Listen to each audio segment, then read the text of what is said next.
Hello guys, and this is Rashidi back with another video.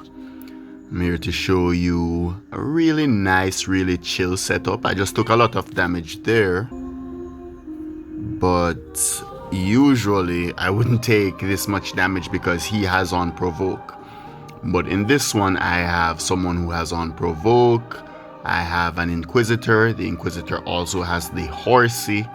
And you can see that everyone has adequate ward. And I'm just here to talk about party dungeon strategies again, and just creating a good team with persons actually playing some type of role, if it's even the stay alive role. You don't want to be in here dual wielding horrors and stuff like that, because honestly guys, at some point your luck caps out. So when you cap your luck, anything beyond that is just wasting your inventory, your equipment loadout. And if you're going to come into the dungeon with 13k ward and you are not carrying the dungeon, then you're just becoming a burden to everyone in the dungeon, because if you die, that's taking 5 minutes to revive you depending on the floor. The carry might die, because keep in mind that carry builds have very low ward. The fast carry builds anyway. There are carry builds with high ward, yes, but I don't like to use those carry builds because I'm not here to camp out inside a fucking dungeon. So we're going fast, and for that reason we need everyone around us to be acting like they're trying to go fast too. So certain things aren't necessary, sir. Some people don't need an Inquisitor. They don't need someone to provoke. And I'm not saying every run should have these things, but at the very least, every single run should have someone who is doing Rampart 2 on the carry. Rampart 3 if the carry has a lot of ward. Rampart 2 if the carry has very low ward. I run with about 15k HP and 15k ward. And for that reason, I am allowed to... not allowed. Oh my god. I shouldn't have drank before I started this video. Okay, so what's the word I'm looking for now? I prefer... yes, that's the word. I prefer to have 50% ward absorption. So we're gonna start it from the top in here. And we're starting from just about 3 minutes. So we're gonna see just how long this dungeon takes with a proper setup of persons who are just serious about running. Because we have someone who's going to rampart me early, someone who's going to cleanse me, and someone who is going to be provoking them so they don't target me regardless. And I think this is the ideal setup. And by third turn, you'll have your person cleansing you, and then you begin.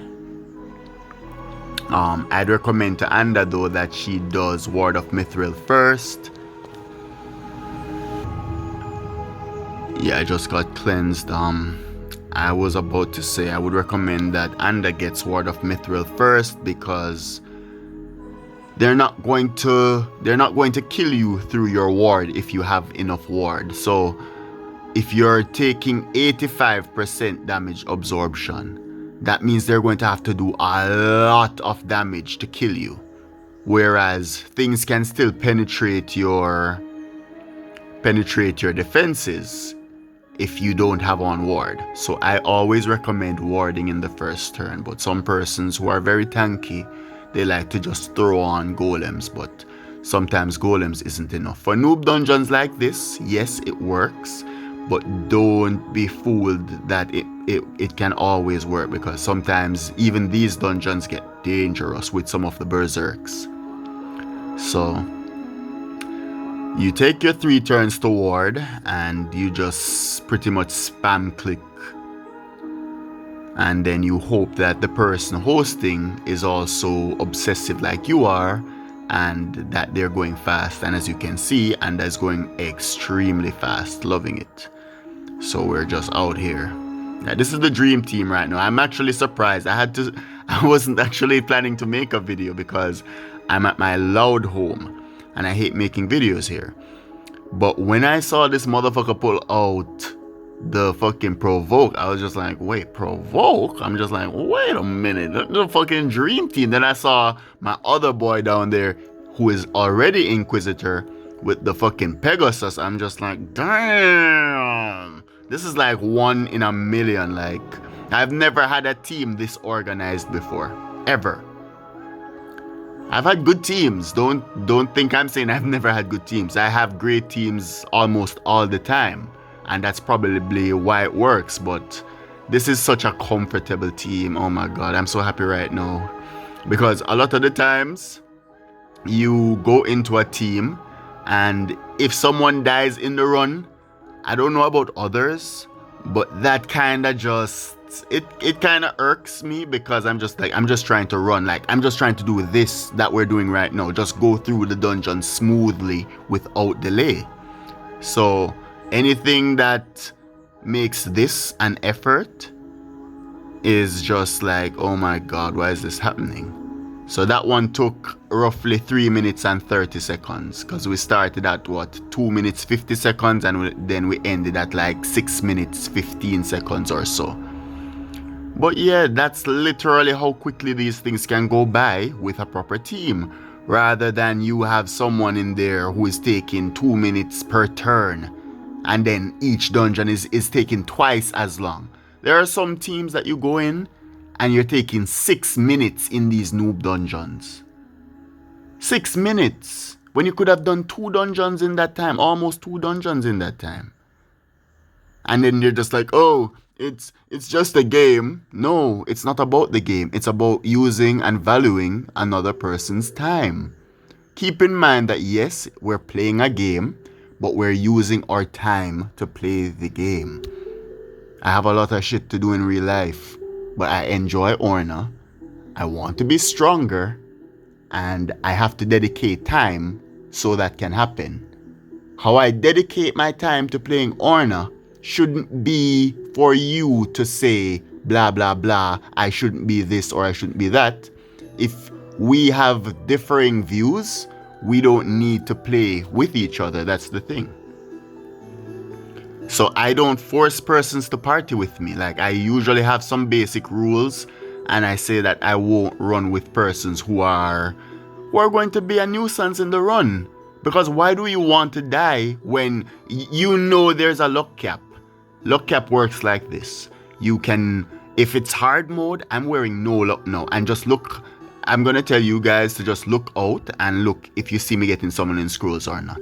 The luck cap is like this. They say for legendary items which a summoning scroll is, with 1 concord, it is pretty much almost maximum luck. With the second concord being like a 4% difference or something of the sort, was what the statistics that I read were saying. And these statistics were done by like 3 persons in the top 10. In the top 10 of global rankings, meaning they do their dungeons, they are in dungeons, they're literally always in dungeons. So I have no reason to doubt that. So when you're going to be using your dowsing rod, and this is with your dowsing rod by the way, so dowsing rod plus 2 concords is 100% the cap. So when you're going to be doing that, and then you're going to be dual wielding horrors when even 1 horror is unnecessary, and then you're gonna have 15k ward in the run, and then you're gonna die and then wonder why people are getting annoyed. That is weird to me. Like, we aren't kids and we must do a bit of independent research. So even watching videos like this is independent research, because you're not just depending on the knowledge that playing the game gives you. You're going out and you're seeking other knowledge. Now that being said, you know that there is no more positive effect. I see some persons, I'm not gonna lie no, like I get persons who even want to wear orange gear here. It's not that much of a difference, but to some persons it makes a difference, and I won't even stop them. I won't say no. Just wear a shield. Just wear a shield and have a bit of ward. That's all. Because I'm not trying to dictate what people wear in here. We're just saying don't wear stuff that makes it so that stuff can one-shot you. That's all. So yes, wear your ward gear. Yes, wear your luck gear. But just wear something that will keep you alive too. Because there are some persons that won't even want us to stop to revive you. I usually feel bad, so I always tell them to revive. But honestly, sometimes I don't want to. It's just because I feel bad. This is my stuff right now, and I'm getting summoning scrolls. I have no luck. None. Except dowsing rod. And hard mode gives you additional luck. Additional chance to get items. So I hope this doesn't sound like a rant, but it kinda is. Because I think, especially because I don't even get to wear luck, I actually can. These dungeons have become really easy. Like, yesterday, I carried these dungeons without the Ashen Phoenix. I carried the dungeons normally without the Phoenix, guys. Like, I couldn't believe it. And how this happened was, I did the summoner quest and I switched to the first summoner class, which was free. These goofballs did not give me my pet back. Apparently, when you switch to summoner, it banks your pet. Fine, but like I have to unbank my pet myself after I switch back? That's crazy. Cause say I'm somewhere and I want to switch to summoner for some reason, but I don't want to stay there, like Way Vessel. I shouldn't need to freaking go back to my origin town to get my pet again just because I wanted to switch to summoner. Like, I would want them to work that out. And why can't summoners use a pet? Like, that's so... I don't know. I don't want them to use a pet, but I don't think I would mind them using a pet, especially the tier 10 one, because it's pretty much the same. Because if they're gonna have two that they can automatically summon, just have one that you can automatically summon and your pet. So unless the pet stats and summon stats are different, which that's why I won't get into that because I don't understand the reasoning, so I'm not gonna debate that at the moment. But I just think they shouldn't be kicking my pet off, like, even without warning. Like, I wish it had said that, yo bro, your pet, you won't have your pet. And then be like, I would be like, alright, then I'm not going to switch to summoner. Or I would have been like, alright, let me put my pet back on. But it ended up showing me that I can actually carry dungeons without a pet, which that was actually crazy to me because I didn't expect that. I was just like, damn, but there was no one else in the run that I thought would be a carry. I think everyone else had another pet because I remember one of my kingdom mates was in the run as well and he had Pegasus pet, so he couldn't run. And then my other kingdom mate, he was in the run too, but he's Bayo, so he couldn't carry, so I just had to. And it was just as fast. It was literally just as fast. This build is so fucking strong. This build is so strong. So yeah, I went off on a rant, but sometimes somebody told me that they like when I start to argue sometimes, which I'm never in my videos trying to cuss or anything. That was so crazy when he said that. I was just like, okay then, I'm arguing in my videos. I thought that I was just giving people information and going on with it, but apparently I kind of cuss in my videos, which I don't know. I don't know. But yeah, so you guys know the build. I'm gonna get this God Forged today and might show you guys the true power of it once more. But yeah, I think this was a really good video. Let's try to go as fast as we can in this last run because this is one of my faster videos, and let's see what they actually do, the dream team. Because we got a bit distracted, but this is still the dream team. This is definitely still the dream team.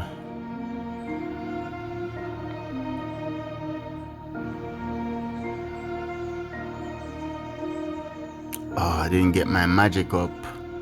Obviously, I shouldn't have said this was going to be a speed run, because whenever you say that, Orna is just like, yeah, no.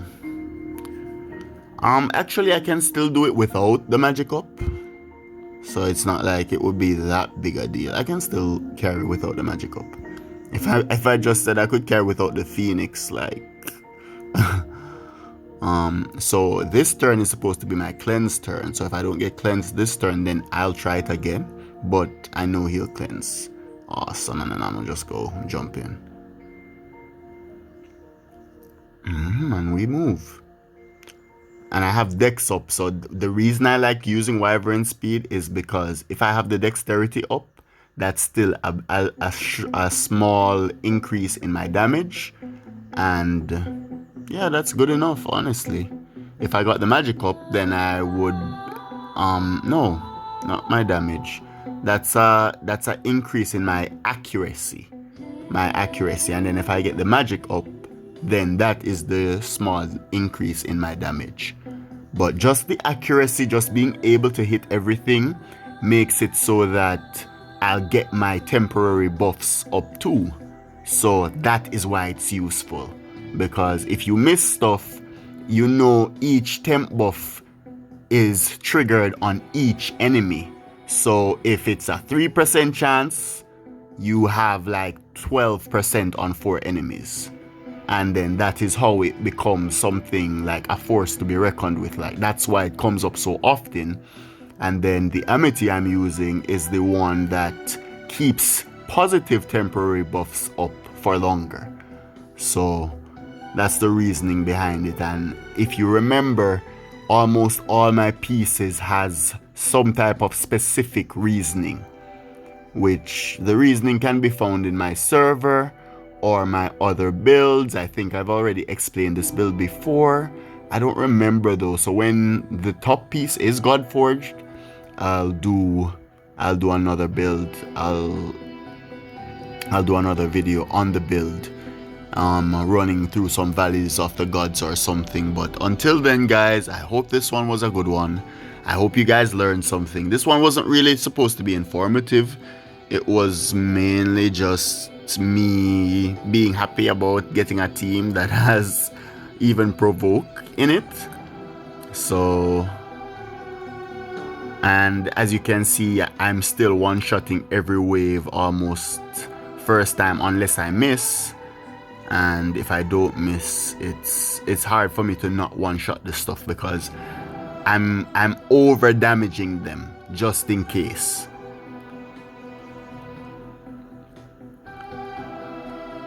So, and we're scroll farming so we can summon a bunch of the new raids, the Arisen Judges. I find them really good for soul farming. I really like them for soul farming. So that's why I want some. Yeah, if I get the gear along the way, I won't be mad. But mainly soul farming for sure. And thank you guys for watching. I hope this was a good one. Again, I say it.